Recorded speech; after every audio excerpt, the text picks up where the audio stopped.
अस्सलाम वालेकुम students, welcome to the channel physics studio. उम्मीद है आप लोग पेपर्स की अच्छी तरीके से तैयारी कर रहे होंगे।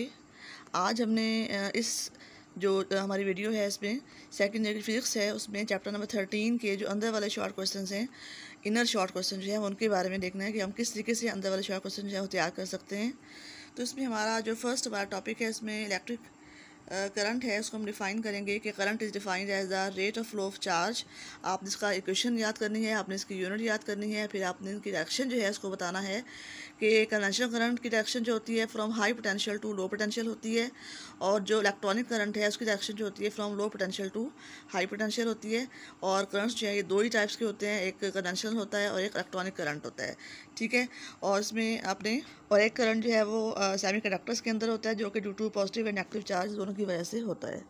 उसके बाद इसमें करंट के सोर्सेज के बारे में बताना है। इसमें सेल है और इसमें जो है इलेक्ट्रिक जनरेटर्स हैं और थर्मोकपल्स हैं और सोलर सेल्स हैं। तो इनमें आपने हर एक में ये इस टाइप का शॉर्ट क्वेश्चन आ सकता है कि इनमें जो एनर्जी है किस टाइप की होती है और उसको हम किस फॉर्म में कन्वर्ट कर सकते हैं।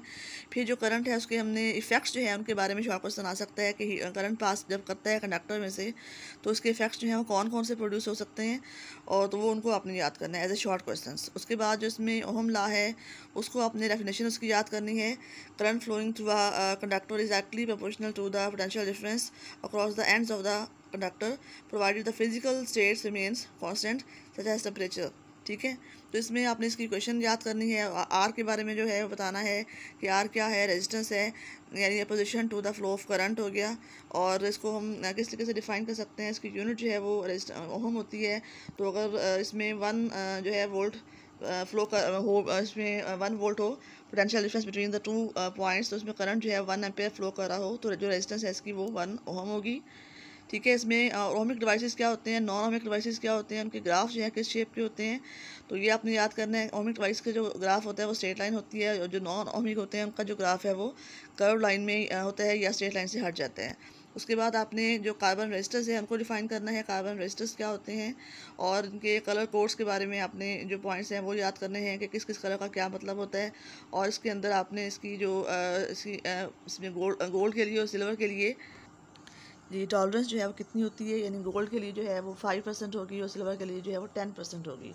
तो ये आपने बताना है इसके अंदर इसके अलावा जो है रेजिस्टेंस जो है किस तरीके से कंबाइन की जाती हैं। अगर सीरीज़ में हों तो फिर उनका हम जो रिजल्टेंट रेजिस्टेंस है किस तरह फाइंड करेंगे, R equal to R1 + R2 + R3 and so on.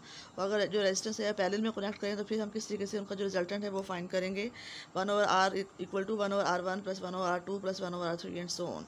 उसके अलावा इसमें रेसिस्टिविटी है वो उसका फार्मूला हो गया, और इसमें जो रेजिस्टेंस है उसकी डेफिनेशन हो गई, रेसिस्टिविटी की डेफिनेशन हो गई, कंडक्टर्स क्या होती है, कंडक्टिविटी क्या होती है, इनकी यूनिट्स क्या होती हैं, ये सारी आप लोगों ने शॉर्ट क्वेश्चन के तौर पे याद करनी है, ठीक है। उसके बाद जो इसमें रियोस्टेट हैं वो क्या होते हैं, दैट इज़ वेरिएबल रेजिस्टर हो गया। और इसको हम किस लिए फाइंड करते हैं, और इसके लिए अगर हम इसको हम कनेक्ट करते हैं तो कोई से दो पॉइंट्स के दरमियान में पोटेंशियल डिफरेंस हो VBC, तो उसको हम किस तरीके से जो है वो फाइंड करेंगे, ठीक है। उसके बाद इसमें थर्मिस्टर जो है वो क्या होते हैं और ये किस तरीके से बनते हैं, इसके लिए एक अलग से शॉर्ट क्वेश्चन जो है वो आ सकता है और काफ़ी इंपॉर्टेंट है।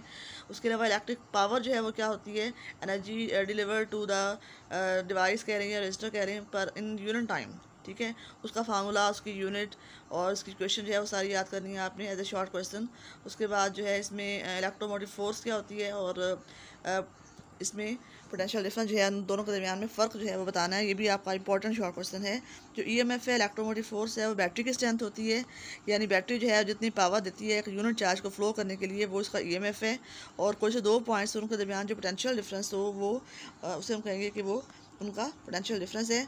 तो इनके दरमियान जो डिफरेंस है वो काफ़ी इंपॉर्टेंट है, वो आ सकता है पेपर्स में। और इसके अलावा जो एक इसमें क्वेश्चन है I is equal to capital E over capital R plus small r, या E is equal to I into capital R plus I into small r। तो ये इस इक्वेशन को जो है वो आपने एक्सप्लेन करना है कि इसमें E क्या चीज़ है, I इंटू कैपिटल R क्या है, I इंटू स्मॉल r क्या है। इसके अलावा एक और इक्वेशन आप लोगों ने आप पढ़ी हुई है कि E is equal to VT minus IR, या I into capital R minus IR। तो इन दोनों को जस्टिफाई करना है कि इन दोनों के दरमियान में क्या डिफरेंस है। ठीक है। तो ये जो क्वेश्चन है ये EMF के लिए है, और वो जो क्वेश्चन है वो टर्मिनल पोटेंशियल डिफरेंस के लिए है। वो कहाँ कहाँ इस्तेमाल होती हैं दोनों क्वेश्चंस, वो आपने इसमें बताना है। इसके अलावा मैक्सिमम पावर आउटपुट जो है वो बतानी है आपने कि पावर आउटपुट जो है वो एनर्जी जो है इन यूनिट टाइम होती है, और इसका जो फार्मूला है वो हम किस तरीके से इसको हम यूज़ करेंगे वो अपने इसमें बताना है। इसके बाद जो आपका जो नेक्स्ट टॉपिक है इसमें किर्चॉफ्स रूल्स हैं। इसमें फ़र्स्ट रूल बताना है आप लोगों ने कि फ़र्स्ट रूल क्या है, summation of all the currents in a loop या इन अ सर्किट जो है इक्वल टू 0। इसकी डेफिनेशन, इसकी इक्वेशन, और जो सेकंड इसका किर्चॉफ्स रूल है उसकी भी आपने डेफिनेशन और जो उसका एक्सप्रेशन है वो याद करना है। और उसके बाद जो इसके स्टेप्स हैं कि अगर हमें कोई सर्किट दिया हुआ हो तो हम किर्चॉफ्स सेकंड रूल जो है उसकी इक्वेशन कैसे लिखते हैं। तो रास्ते में दरमियान में अगर हमने लूप के अलॉन्ग जा रहे हों तो कोई बैटरी या कोई उसमें डिवाइस आता है हमारे पास, तो उसमें अगर चार्ज जो है वो एंटर हो रहा है from the negative to positive terminal, तो उसके अक्रॉस जो पोटेंशियल चेंज है हमारी वो नेगेटिव होगी। और अगर कोई रेजिस्टर आता है तो फिर उसकी जो उसके अक्रॉस जो पोटेंशियल चेंज है वो भी नेगेटिव होगी। ठीक है, तो ये आपने रूल जो है इसको याद करने हैं, एज ए शॉर्ट क्वेश्चन आ सकते हैं।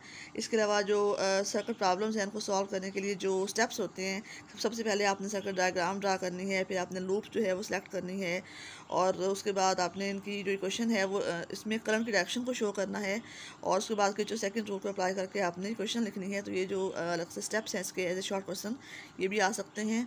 फिर जो नेक्स्ट टॉपिक है आपका व्हीटस्टोन ब्रिज वाला, इसमें एक तो आपने डेफिनेशन लिखनी है कि व्हीटस्टोन ब्रिज क्या होता है। एक सर्किट होता है to find the unknown resistance, और आपने इसकी जो फाइनल इक्वेशन है R1 over R2 equal to R3 over R4 ये आपने लिखनी है इसके अंदर। इसके अलावा इसमें आपने डायग्राम जो है वो लाजमी बनानी है अच्छे तरीके से। इसमें करंट की डायरेक्शन जो है वो I1 I2 I3 इनको शो करना है, बैटरी लगाएंगे, स्विच लगाएंगे, और सही तरीके से डायग्राम जो है आपने बनानी है। तो ये शॉर्ट के लिए आपको ये तीनों चीज़ें करनी पड़नी हैं। ठीक है, उसके बाद इसमें जो नेक्स्ट टॉपिक है आपका पोटेंशियल मीटर, वो क्या होता है, ये पोटेंशियल डिफरेंस जो है बिटवीन 2 पॉइंट्स फाइंड करने के लिए इस्तेमाल होता है। और इसमें और जो वोल्ट मीटर है इसमें क्या फ़र्क है, वोल्ट मीटर जो है उसमें अगर हम रेजिस्टेंस को हाई भी यूज़ करते हैं फिर भी वो सर्किट से कुछ ना कुछ करंट जो है वो ड्रा लाजमी करता है।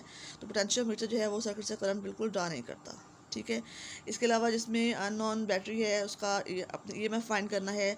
तो EX equal to capital E into small l over capital L, इस फार्मूले से आप फाइंड करेंगे। इसके लिए भी एक शॉर्ट क्वेश्चन जो है वो आ सकता है। इसके अलावा अगर दो बैटरीज हो तो उनके दरमियान में आपने EMF कंपेयर करनी हो तो इनसे मुतालिक फार्मूला भी आ सकता है, और कॉन्सेप्शनल क्वेश्चन जो है वो आ सकते हैं कि आपको एक पर्सन दे दें और उन दोनों की जो है आपको जो EMF है उनको कंपेयर करने के लिए कहें, तो आपने इसमें E1 over E2 is equal to L1 over L2 वाला फार्मूला जो है लगा के आपने वो शॉर्ट क्वेश्चन जो है वो सॉल्व करना होगा। ठीक है, ये इसको भी आपने अच्छे तरीके से करना है। ये भी एज ए शॉर्ट क्वेश्चन काफ़ी इंपॉर्टेंट टॉपिक है। और उसके बाद आपका ये जो एक्सरसाइज वाले शॉर्ट क्वेश्चंस हैं वो तो आप लोगों ने करने ही करने हैं। तो उम्मीद है कि आप लोगों को क्लियर हो गया होगा कि चैप्टर के अंदर से शॉर्ट क्वेश्चन किस टाइप के आ सकते हैं और किस तरीके से आ सकते हैं। तो स्टूडेंट्स आप लोग अच्छे तरीके से जो है इसकी तैयारी करें। Best of luck, thank you.